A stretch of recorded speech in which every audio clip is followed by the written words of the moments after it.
J'ai du mal à me rappeler. C'était il y a... je ne m'en souviens plus. Nous montions ensemble à Jérusalem pour la seconde fois. Nous approchions. Nous étions à une demi-journée de marche de la ville sainte, où je ne savais pas encore à quel point j'étais devenu persona non grata. Nous avions fait halte à Béthanie. J'avais une fois de plus parlé longuement du royaume de Dieu, ce domaine impalpable du Père que je m'efforçais de faire percevoir par tous les moyens à ceux qui, je le savais, venaient parfois de l'autre bout du pays pour me voir. Au contraire d'elle, qui habitait là et qui avait sagement attendu que je repasse, elle me l'a dit plus tard. Le soir commençait à violacer les collines. J'allais enfin pouvoir me reposer.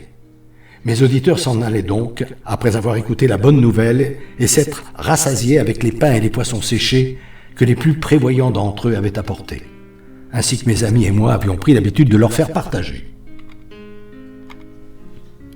L'idée de cette communion m'était venue au tout début de la mission, un soir comme ce soir, où je n'avais pas vu le temps passer et que tous allaient se disperser. Devançant Jean et Philippe, Pierre et André s'étaient approchés. Nous ne pouvons pas les laisser repartir comme ça, sans manger. Certains habitent loin. J'étais crevé. Alors que je m'étais évertué à faire comprendre que c'était à chacun de nous de changer si l'on voulait vraiment que le monde change, pour faire entendre cette évidence, j'avais imaginé plein d'exemples pour que tous comprennent. Voilà que mes disciples m'annonçaient que ma journée n'était pas terminée. J'ai regardé la foule.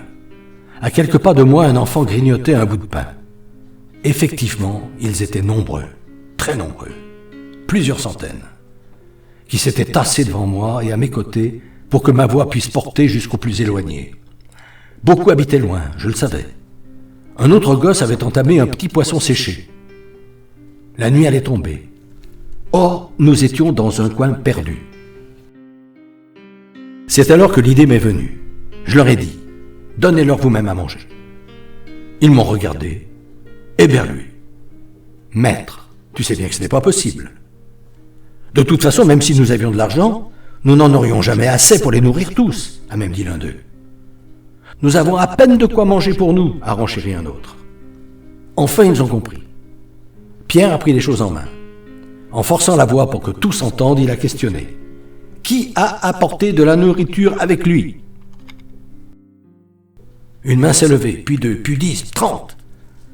Pouvez-vous montrer ce que vous avez? Une forêt de mains a brandi, qui un pain, qui une poignée de poissons séchés.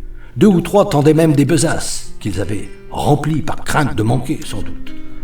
Pierre est venu dire quelque chose aux autres disciples, qui jusque-là s'étaient sagement tenus derrière moi, et il a lancé, pendant que ces derniers se levaient en hâte. « Groupez-vous autour de ceux qui ont apporté de quoi manger. » Déjà les 12 entraient dans la foule, se frayaient un passage en direction des bras qui continuaient de se lever, pour montrer que là, il y avait plus de nourriture qu'il n'en fallait, formaient des groupes avec ceux qui n'avaient pas, autour de ceux qui avaient, et les faisaient s'asseoir.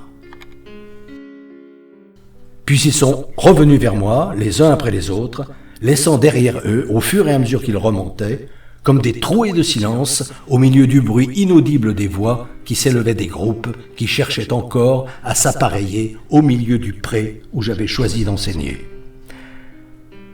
Quand on n'a plus perçu que quelques jappements lointains, épars, du côté de l'étoile du berger qui était maintenant sortie, j'ai prononcé la bénédiction. Un moment plus tard, c'était la fête. Tous mangeaient, parlaient, riaient, ceux qui mettaient en commun et ceux qui n'avaient rien apporté.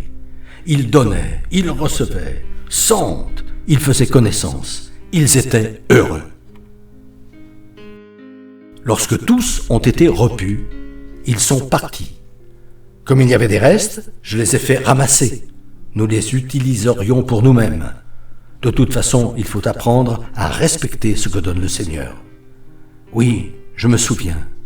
C'est comme ça que tout a commencé, et qu'il m'est venu à l'esprit de me servir des repas pour leur faire faire le premier pas vers cette fraternité universelle que je voulais enseigner.